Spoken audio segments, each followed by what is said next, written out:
Hey, cancel your afternoon plans and find a spot on the couch for a date with the Cats, the Cards, and the Hoosiers. First, it's UK and Seton Hall meeting at Madison Square Garden. Then Chris Mack takes Louisville into Assembly Hall. It's going to be one of the best environments, in the entire country. For a major non-conference tilt with Indiana. It's a college basketball doubleheader today on Wdrb. Good morning and welcome. For the next 60 minutes, we'll be getting you ready for a pair of basketball games involving all the area's big three. We'll join our crew up in Bloomington in just a few moments. First, let me welcome in our crew here. I'm joined by Eric Crawford and John Lewis.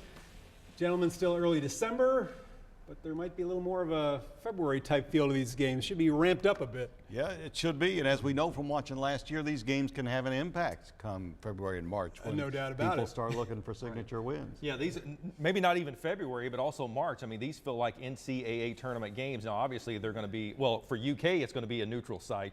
But for IU, I mean, the atmosphere up there is just going to be incredible for U of L. I'm not sure how neutral it's going to be for UK. Maybe more blue there than Seton in. Hall blue. Blue gets in. What I'm thinking. Yeah. Here's what we've got on tap for you today. We will be with you until 11:30. Player profiles, thoughts from the coaches. We'll sit down with the new U of L football coach, Scott Satterfield, as well. And Bloomington is where we find the rest of our WDRB sports team ready to cover the Cardinals and the Hoosiers. Joining us now live, Aaron Matus, Rick Bozich, and Anise McEwen. All right, U of L, Indiana, two of the most well-respected programs in the country, and this is the last meeting in the current agreement and really could be the last meeting. Yeah, it was a 3-year deal. The first one was in Indy, last year was in Louisville, this year here. The problem is, Aaron, the Big Ten has already gone to a 20-game conference schedule. The ACC is going that direction, so there's less opportunities to do things like this. We're going to look at some of the keys to the game. We're going to start with U of L, and the first one on our list, we kind of talked about it off the top of the show, tune out the noise. This is a building that if things start going wrong, it can snowball on you, and very quickly, Chris Mack said in his press conference midweek that you can't let a few baskets change the way you're going about the game. And the toughness stats are 1, defensive rebounds, and 2, forcing turnovers and getting steals. Louisville has to win those categories. For Indiana, turnovers must stop. We talked about Louisville pressuring the ball. Well, Indiana's going to have to deal with that pressure. Yeah, and it's tough. Like we said, Darius Perry a little bit earlier. He's one of those guys that can get on top of you and force those turnovers. Absolutely. Let's take a look at the starting lineups that we're projecting for the game. The probables for Indiana, it's going to be Juwan Morgan, Justin Smith, Romeo Langford, Rob Finney, and Al Durham. And Rick, the two guys, Morgan and Langford, probably going to need to be big. For U of L, we expect to see Dwayne Sutton, Jordan Wara, Stephen Enoch, Kristen Cunningham, and Darius Perry start the game. Maybe VJ King come off the bench. I thought he could potentially be a big X factor for them. Yeah, I think one of the most overlooked part of what Chris Mack has done is when he recruited, he didn't get any freshmen to come in, but he got 3 grad transfers. He got Quan Ford, he got Christian Cunningham, and he got Akoya Gao, and that gives him that veteran presence and some tough guys. That's why they've been good in these games that have been down to the wire.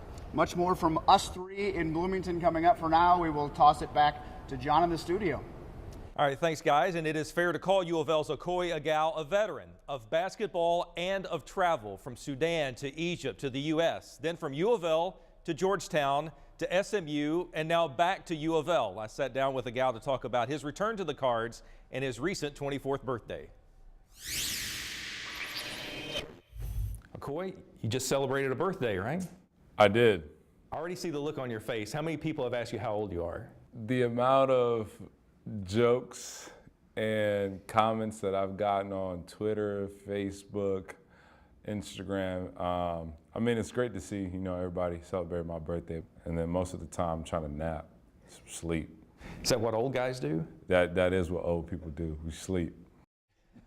I can confirm. Now, and Akoya is not a guy who's just coming in here to take up 5 fouls and take up time. He, in 6 games, he's averaged 5 points per game and 4 rebounds per game. So, I mean, he's been a piece of this puzzle so far. What impresses me about him, he's not getting a ton of minutes, but the minutes he gets, he's incredibly productive. I mean, he's the only player, aside from Jordan Nwora, that they are using on a quarter of their possessions when he's in the game, and 1 in every 4 shots that Louisville misses when he's in the game, he rebounds. He's really been good on the offensive boards. Seems to be a real emotional leader for this team as well. Has been a really nice pickup. Absolutely. Nice to have him back. Romeo Langford, of course, has been a dominant presence in New Albany for years.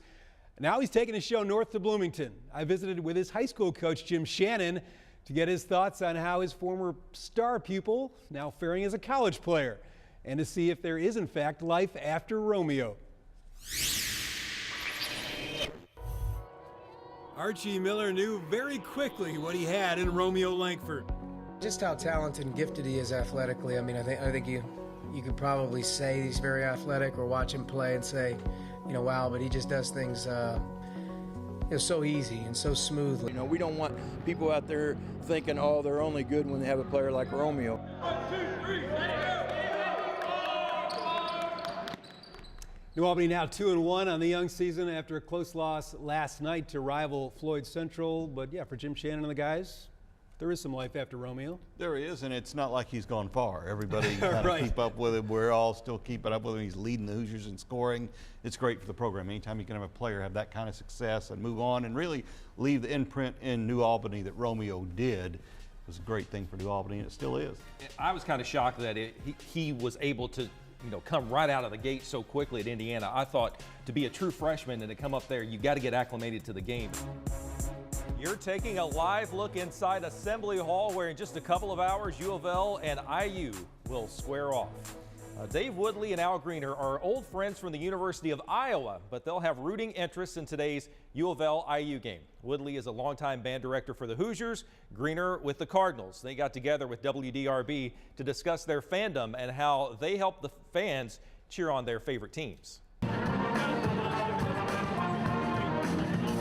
I want U of L to win really badly, and he wants IU to win. 1 and 2 and fight 2, don't rush. Since I used to work at U of L many, many years ago, I've always had a love for U of L, and I realize over the last several years we've been out-coached by U of L. And I think that's the best thing that both Al and I do, is getting our kids involved. First of all, how does he know Romeo can't play trombone? We love the pep bands. We know the fans love them. We don't love them so much when we're about to do a live shot right in front of them. Always about 6:27 is when they tend to kick up the fight song, and that's exactly the time we hit live shots out there. Yeah, my seat is right in front of the Louisville band for home games, so I know these guys, and I think some of those trombone players can actually shoot the three. Yeah, they might be able to. Dave and Al, they do a terrific job with both of them. Scott Satterfield is now the man with the keys to the Cardinal football program. Introduced as the school's 23rd head football coach this week after leading Appalachian State for the last 6 years. I got a chance to sit down with Satterfield as he embarks on this challenge.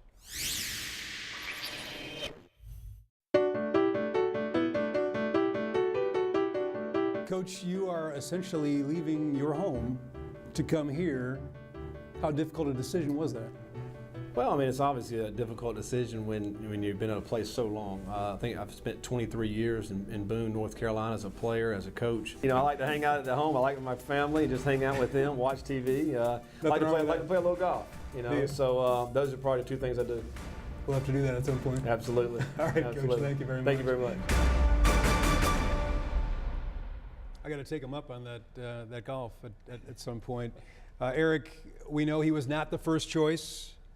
After Jeff Brom said no, seems like about as good as Vince Tyree could have done.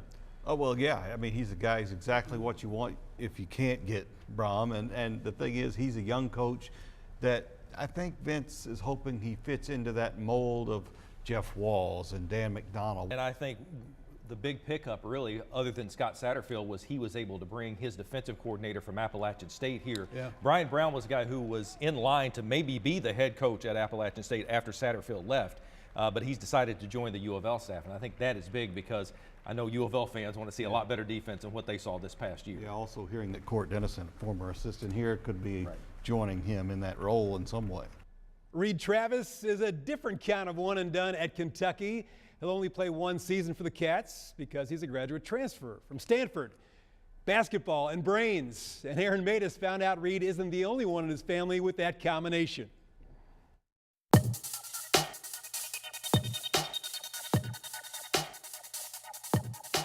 What's going on with the Travis family that you're ending up at Stanford?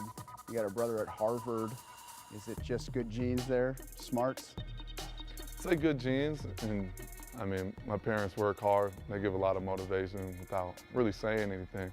Just being able to see how much they do to provide for us. There's 5 kids in the family, and it should be a great game. I mean, anytime you can go play at a neutral site like this, and you got the crowd and everybody there to watch, I'm just excited for it.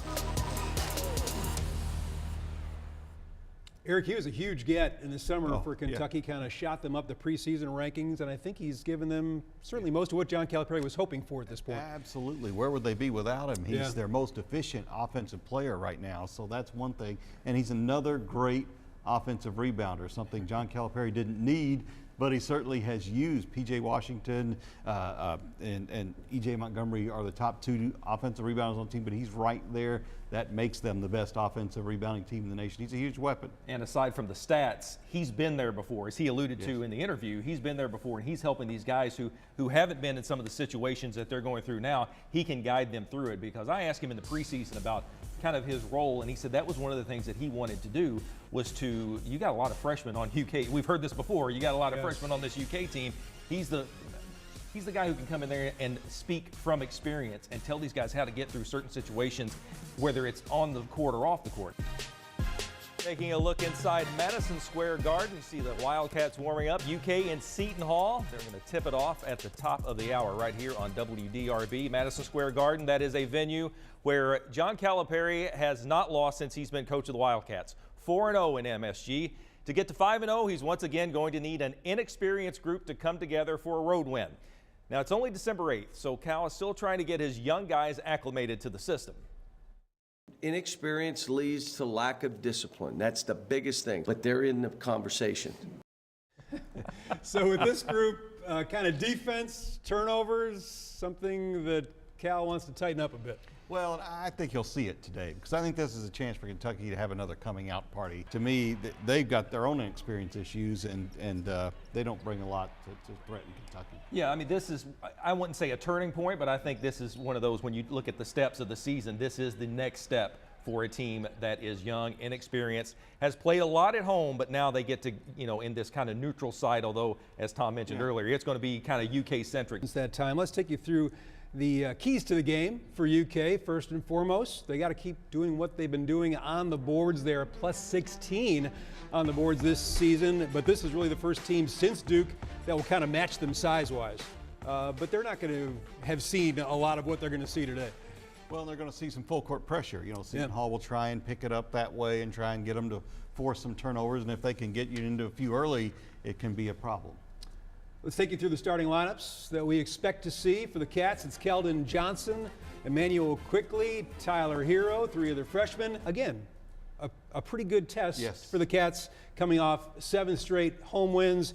They're going into Utah, North Carolina, and Louisville following this one, so we'll kind of see where they are. Yeah, it gets a lot tougher from here on out, all the way to the end. You talked about how this looks like a February kind of, I mean, this could be like a March thing coming up for UK as they roll out the season. Yeah. Hey, thanks for being with us for this one. Stay with us all day. We've got UK Seton Hall coming up, U of L IU to follow. Have a great Saturday.